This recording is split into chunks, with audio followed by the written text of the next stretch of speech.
Ang time travel ay palaging nakakapag-excite ng ating collective curiosity.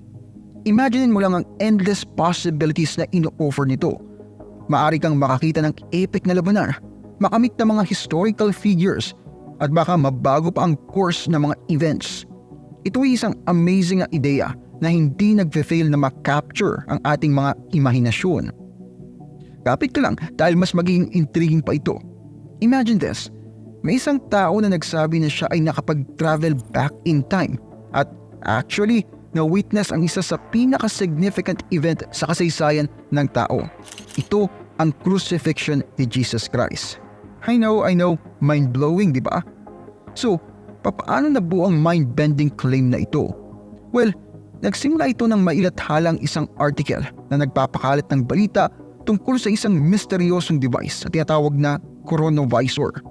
Ang gadget na ito ay di umano'y isang time travel machine at ayon sa artikulo, nakakuha ito ng footage ng pagpako kay Jesucristo. Ngayon, baka iniisip mo, sandali lang, totoo ba to? Nakatuklas nga ba talaga ang Vatican ng documentary evidence ng pagpapako kay Jesus? Ito ay isang jaw-dropping na question, no doubt about it. Pero let's take a closer look at i-separate natin ang fact mula sa fiction. Sa totoo lang, ang kwento tungkol sa chronovisor at sa mga larawan nito ay punong-puno ng misteryo. May mga taong nagsasabi na ang Vatican ay talagang mayroong kahanga-hangang aparato na kayang tumingin sa nakaraan. May mga taong hindi naniniwala dito at itinuturing itong pure science fiction o isang malaking hoax.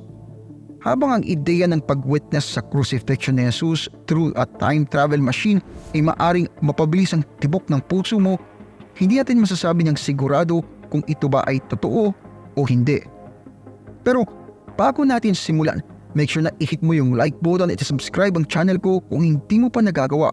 At kung gusto mo ma-notify sa bawat bagong video ko, i-click din yung bell icon.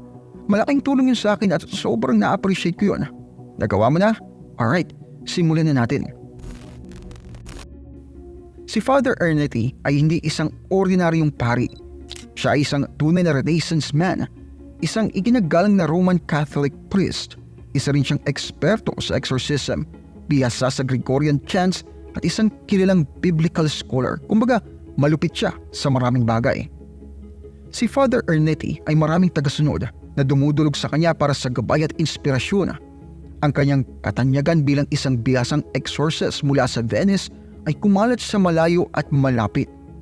Pero hindi natatapos doon ang kanyang gawain. May talent din siya para sa music.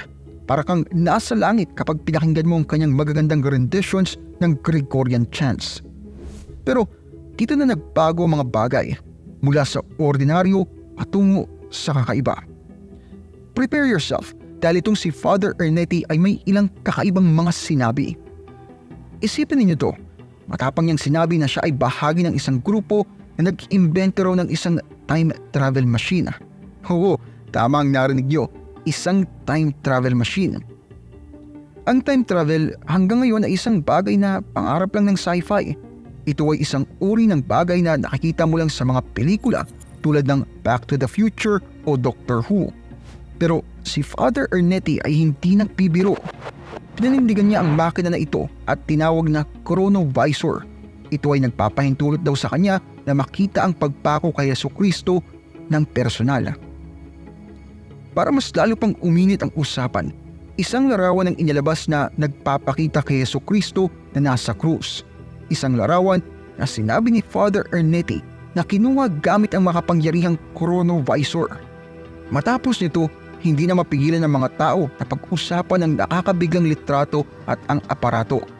Nagsimula silang maniwala na ang Vatican ay may hawak ng kahanga-hangang makina na hindi lang kayang dalhin ka sa nakaraan kundi pati na rin kumuha ng mga totoong larawan ng mga pangyayari sa kasaysayan. Parang history lesson yan na walang katulad. Siyempre, sa mga ganitong kakaibang claims, ang controversy at mga debate ay sumabog na parang popcorn sa isang mainit na kawali. Ang theological at academic circles ay parehong nabulabog. Sinusubukang maintindihan ang mga kakaibang pahayag ni Father Ernetti. Pero itong twist, nang humiling sila ng mas maraming katibayan ng time travel gamit nga ang chronovisor. Sinabi ni Father Ernetti na ginamit din niya ito para makita ang isang nawawalang Greek poem na tinatawag na Thyestes. Parang hindi naman kasi ganun ka-convincing yung hinarap niya. Pero may mga tao na naniniwala sa mga sinabi ni Father Ernetti at nagsimulang mag-alala sa maaring maling paggamit ng time-traveling machine na ito. Naniniwala sila na dapat itong ilagay sa isang ligtas at nakakandadong lugar para maiwasan ang sino mang may masamang balak na gumawa ng kaguluhan sa iba't ibang panahon. Kaya sinabi na ang coronavisor ay nanatiling nakatago malalim sa loob ng mga lihim ng silid ng Vatican hanggang sa ngayon. So, assuming na ang lahat ng ito ay totoo, anong alam natin tungkol sa makabuluhang makinang ito? Dahil ang coronavisor ay pinaniniwalaang ang ultimate Vatican enigma na papayutan ng secrecy. Ayon sa mga sinabi ni Father Ernetti, ang coronavisor ay isang natatanging time-traveling machine na nagbigay daan sa mga tao na maglakbay sa nakaraan at makasaksi ng mga pangyayari sa kasaysayan ng personal. Ang mga opinyon tungkol sa coronavisor ay hati. May ilang tao na matibay na naniniwala na ang time-bending machine na ito ay talagang existing, habang ang iba naman ay tinidismiss ito bilang isang malaking panloloko. Pero, get this, may isa pang Catholic priest na nagngangalang Father Brun na narinig din ng coronavisor taong 1960s at siya ay naniniwala sa existence nito. Adding fuel to the fire, ipinakita ni Father Ernetti ang isang larawan ni Jesus para patunayan ang kanyang mga sinasabi.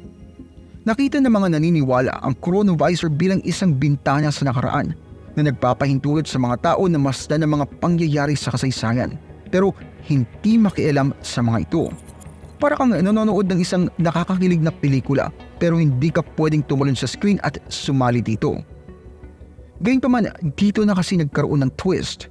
Ang kredibilidad ng coronavisor ay nabawasan nang malaman na ang litrato ng pagpapako kay Jesus ay peke lamang. Oo, tama ang narinig mo. Ang imahe ng ginamit para patunayan ang kanyang mga sinabi.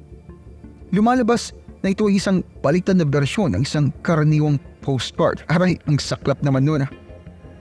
Kahit na ilang piling tao lang ang nag-claim na nakakita sa coronavisor mismo, maraming tao ang gustong maniwala sa pagkakaroon nito patay sa nakakaakit na larawan na ipinakita ni Father Ernetti sa buong mundo. Pero habang lumalaki ang mga pagdududa tungkol sa katotohanan ng larawan sa pagpapako sa krus, ang mga sinabi tungkol sa time machine ay nagsimulang bumagsak. Habang ang patunay ng coronavisor ay paulit-ulit na pinagdududahan mula nang lumitaw ito, patuloy itong nakakuha ng mga imahinasyon ng mga tao. Kahit hanggang ngayon, kapag ang paksa ng pagpapako kay Jesus ay nababanggit, ang mga sinabi ni Father Ernetti ay nagpapasiklab sa mga debate at diskusyon. Parang isang walang katapusang misteryo na patuloy na nagpapahula sa ating lahat. Nakasurvive tayo sa isang nakakapukaw na paglalakbay sa kaakit-akit na mundo ng coronavisor. Pero hindi pa dito nagtatapos ang ating adventure. Kung naghahanap ka pa ng mas nakakabigla na mga misteryo at nakakakilig na mga kwento, pindutin mo ang subscribe button at sumali sa aming community.